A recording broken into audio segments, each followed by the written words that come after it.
The flat season is well and truly up and running, and no team is working harder than that of Hugo Palmer. Indeed, it was 3 years ago that Palmer was asked to take up a resident position here at Manor House Stables by Michael Owen. And since then, every campaign has seen progression. After all, with a Ballon d'Or winner alongside a 2,000 Guineas winning trainer, what could possibly go wrong? What got you interested in the sport in the first place? What really stoked the coals? Well, I guess being a kid and my dad having a bet on horses on a Saturday. I mean, I'd play football on a Saturday morning, and on the way back, I mean, what sport was on telly back in the day? Match of the Day at night. Mm-hmm. Well, my dad didn't let me watch that, stay up, it was too late, started at 10:30. There was a bit of skiing on a Sunday, snooker sometimes. We were starved of sport. And when I finished a game on a Saturday, my dad would always, on the way home, park his car, go into the bookies. I always remember he used to do a 50p patent, £3.50 it cost him, you know, singles, doubles and a treble. And I took an interest and I watched it on the telly and cheered home his horses and wanted to pick one myself. And, you know, why is that trainer always winning? Why is that jockey always winning? You know, looking at different things. And that's just how I got started. Of course, when I got old enough, I was like, Dad, can I put my own 50p patent on? So it definitely started like that. And then when I got to about 18, I was hooked on the game. And I came back from the World Cup in France, and I just scored a famous goal in Saint Etienne against Argentina. And let's get it right, I had enough money to buy one. No point shying away from it. The hard facts is that's what happened. So I bought 2 horses there and then. David Platt, who was a teammate, owned horses with John Gosden, and he introduced me to him when I got back home. I bought 2 horses. He showed me 2 horses, the oldest trick in the book. You know, you come to buy a horse and show them 2, and so I took them both, and that was me. Fast forward 3 years, and I had multiple horses. And at that point, in my brain, I was thinking, do you know what, I can afford this. I'm on footballer's wages at the moment, but I was thinking, the future, how can I, if I want 10 horses in training, you know, it's a lot of money a month. And is that sustainable, etc. And I was thinking, I was only, as I say, 20 odd at the time, and I thought, you know what, I need to do this myself. This is such a passion of mine. I want to go into business, I want to do it myself. And I want to be able to own horses, and I want to be surrounded by horses. And if I can entice a few teammates, people to own horses at my stables, then might be able to get my horses trained for free in time. So at 22, started looking for farms, found one, and at 23, we were trading and training. And it's a proper kind of business acumen way of looking at it, isn't it? Yeah, I got a load of criticism when people found out that I bought a farm and, you know, I was interested in horses, and of course I was at the top of my game at the time, so criticism was everywhere. Michael Owen was taking his eye off the ball and all the rest of it.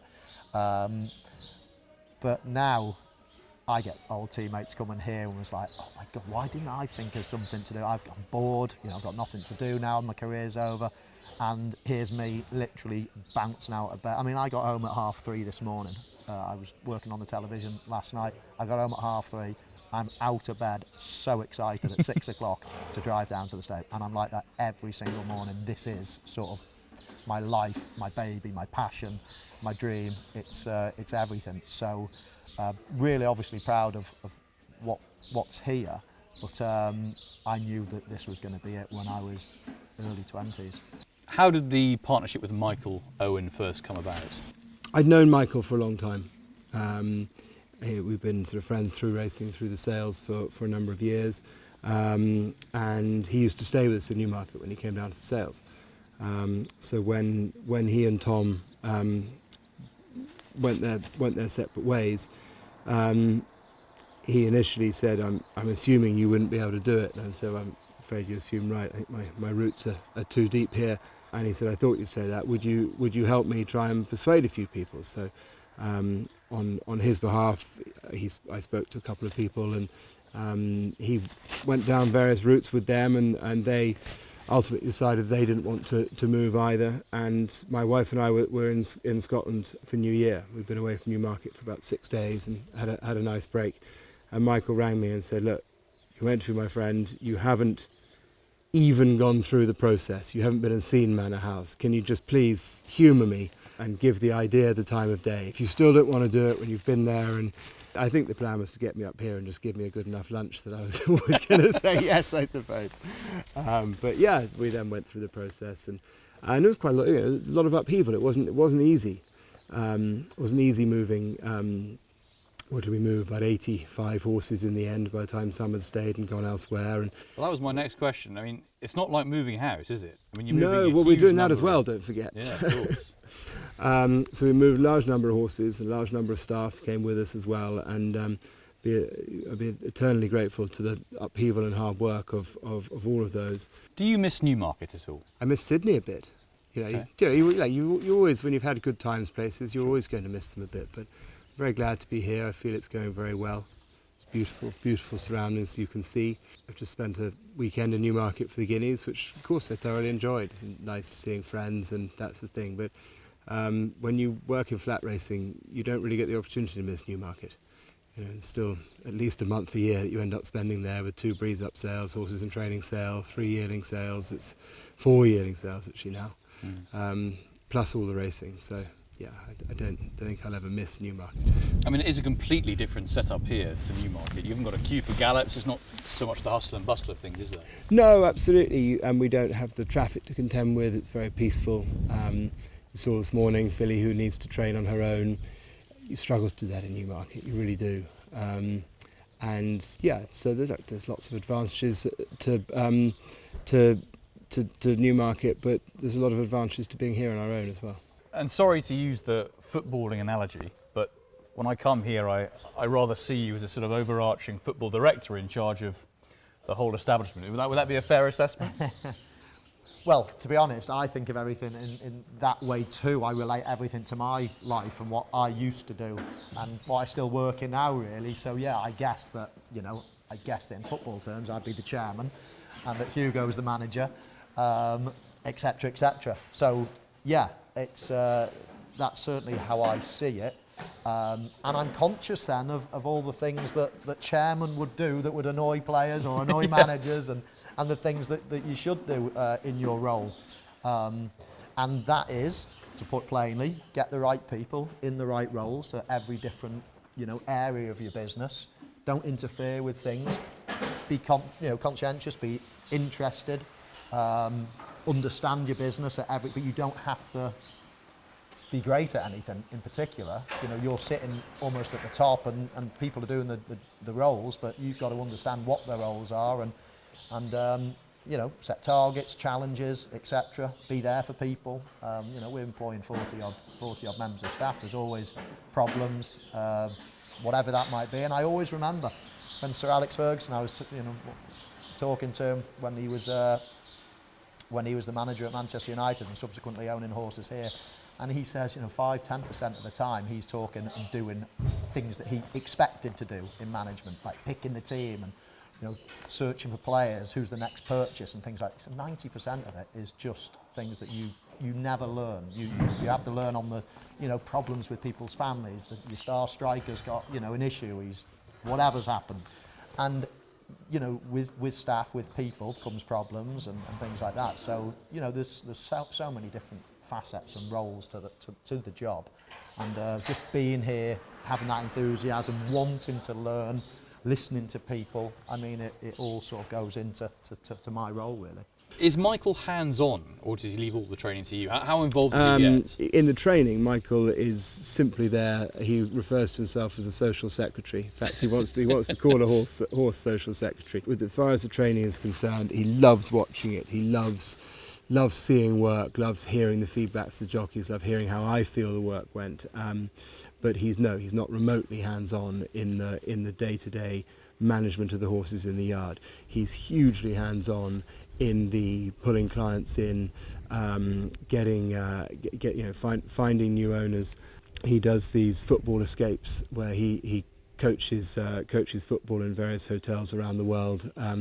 Gets a free holiday from the hotel on the back of it, and he's brilliant at sitting at the bar holding court, and we get these messages come in, just sold another horse, can you send an invoice to here, there and everywhere, which is fantastic, because that's where we still, we've got 57 two-year-olds, so a good number of two-year-olds, but a significant proportion, like 48 I think of 57, are horses that we have had to go and buy, and in the vast majority of cases, even though we knew we had people up our sleeve, it's go and buy and sell them. So, Michael underwrites this business, and so he has to go out there, and when you're buying 47 racehorses, ranging from, I think our cheapest two-year-old was 8,000, and the cheapest one we bought on spec I think was about 90. So buying 47 of them, you're out laying a vast amount of money and taking a huge risk, and he is brilliant at finding people, getting people in, jollying them along. Anyone who's come across him knows how fun and gregarious he is. He's a very good social secretary. That's where he's hands-on.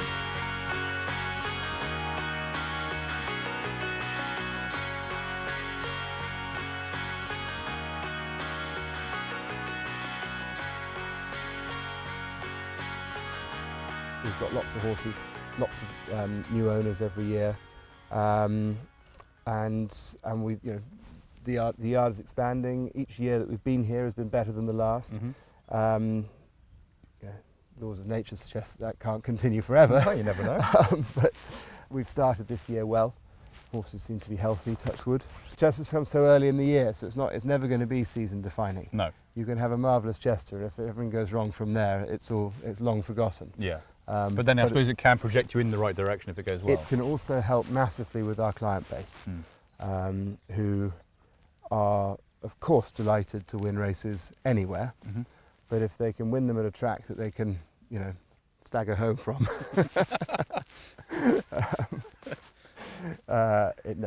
everyone likes to win local, don't they? It's a lovely thing, and Chester is perhaps more local than any other track in the country. It's very, very special. It's almost Australian in that way, in that it's metropolitan racing. The majority of racecourses are in the countryside, and Chester is surrounded by roads and buildings on all sides. You are bringing the sport to the people. Absolutely. And that's what works so well in Australia. King Casper in there as well. King Casper, so impressive at Newmarket, I thought. Yeah, he was really impressive. But it's a funny thing that was I don't really bet, but I would have backed him. He that had been the plan, to go to that handicap. We won it with a similar type the year before, and so I think trainers are creatures of habit. So I'd said to the owners a long time out, we'll run in the 0 to 85 mile handicap at Newmarket, and because it was sort of Craven Week and breeze ups, and that had always been the plan, and I was happy with the horse. I didn't even look at the race. I just entered him and then declared him that morning, got on with looking at breeze ups. Yeah. And then I looked at the race on the morning of the race, thinking that we were going to be a stone cold certainty, and he was 20 to 1. And it rather tempered my enthusiasm for it. Or made you think maybe I should have a couple of quid. Yeah, well, I've been up and down all week with the breeze ups and work mornings here, up and down, and they're redoing the central reservation of the A14, which is a nightmare. And I, having got in with the road closed after the breeze up on the Wednesday night, I got to bed at about 1:15. The alarm went off at 4:15. I just couldn't face going back to Newmarket that day, so I wasn't even there for it. I've been there for the other runners earlier in the week. He's exciting, and I think he's always been a very sound horse. Never caused us a moment's problem. But I'm not quite sure. I can't quite remember what it is. But he does have a little veterinary issue on an X-ray that Hong Kong don't like. Oh, really? Their choice, I suppose. Because they go for Britannia winners these days. They don't go for Britannia winners, but they went for him after he won his maiden, and he's never, touch wood, never taken a lame step in his life, and continues to perform well. But I'm told once they're on the Hong Kong system as having a black mark against their name, it's very hard to get them off. So Okay. The upshot of that is that the owners will, we have to get the payday on the track, which is hard in British racing. But yeah. Well, you might get one at Haydock beforehand. We might get one at Haydock beforehand, although we wanted to go there last year and it was soft ground. So he definitely wants to off the ground. But the flip side of it is that, you know, if he runs well in the Britannia and has a good season, then he can be a Royal Hunt Cup horse the following year. And you know, he's a huge horse, lovely big horse. I think he'll keep improving. So fingers crossed. I know that you were very hopeful heading into the 2000 Guineas that Seagulls 11 would be a big contender. Didn't quite go to plan though. And the thing when things go wrong is that I don't think until they go right, you don't definitively know what has gone wrong. Mm-hmm. He has always been quite a colty horse, very, very protective of his own space. If horses get close to him in the string, he's very quick to roar, and he puts on a brave face. But actually, I think it's a timid thing. Mm-hmm. And in the Guineas, the first half of the race I thought went absolutely beautifully. It was Newmarket. There was a strong tailwind. Speed was holding up. We didn't want to be too far back in the run without necessarily making the running. We sat 3 parts of a length down on Sylvester de Souza, whose horse, Saïd bin Sarour's horse, ran an enormous race to finish 4th, which I think just proved that we weren't going too hard. And we just began to. Tom asked him to improve at just the moment I wanted him to, and the horse quickened and the pace of the race lifted, and I felt that we were just about to hit the front, and I felt the beginning of that wave of euphoria. And then horses improved around from outside us, and we got a tiny bit tight of room. His head came up, and he backed out of it very, very quickly. I think ultimately we are yet to prove that he stays a mile. His father got faster and faster as he got older. This horse's sister is the Platinum Queen, who is an unbelievably fast 2-year-old. So I think the distance he was beaten was possibly exacerbated by him not staying the mile either. But I think he did wimp out of it very quickly. And there's an old saying in this game that you can make them 2 stone lighter and make a man of them.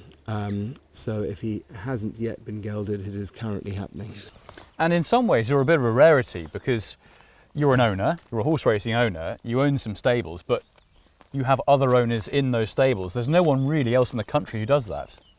Yeah, it is quite right. And you know what? Right at the outset, when I first started Manor House, I was trying to get the message out. Everybody thought it was a private racing establishment, and it was far from it. I couldn't afford to just have my own, 40, 50 horses and pay all the staff myself. I needed outside owners to come in. So for the first few years, I was at pains to let people know that, no, come with your horses. Now everybody can see it, and and it's and the message is out there, and it all works nicely. But obviously, you're always looking out for more and more investment, more owners, etc., etc. But yeah, that's the biggest challenge I think from my side is, we've got all the passion, we've got the facilities, we've got the best trainer, we've got great staff. Everything's fantastic. It's just trying to get bigger and better and challenge the biggest yards in the country. And sadly, my brain, that's how it works. I can't just be happy with where we are. It's always, how can Hugo become champion trainer? And people might laugh, but I'm genuine. I really am. And it's right. Where can we find the next owner? Where can we do this? Where can we improve? It's ambition, isn't it? It's ambition, and yeah, and. But you clearly always had that in your footballing days too, didn't you? Yeah, I had, but it's quite. It's a great thing to have when you're a footballer. Maybe when you're, when you've had your career and now you're trying to, get to the top of a different profession, it's quite dangerous because it's very, very expensive, and this is a huge investment. This is now my life, and that's the bit that I sort of chuckle really, because I'm not scared of it, but I chuckle at myself thinking, why can't you just be happy? You could be on a beach now, or just watching football, watching racing, but why do you have to do everything to the nth degree? Why are you trying to get to the top of this game, which is virtually impossible? You're mixing it with wealth beyond anybody's reach, and but anyway, that's the way I am, and I like being like that. I like waking up every morning and feeling like there's a challenge, and one day we will get there.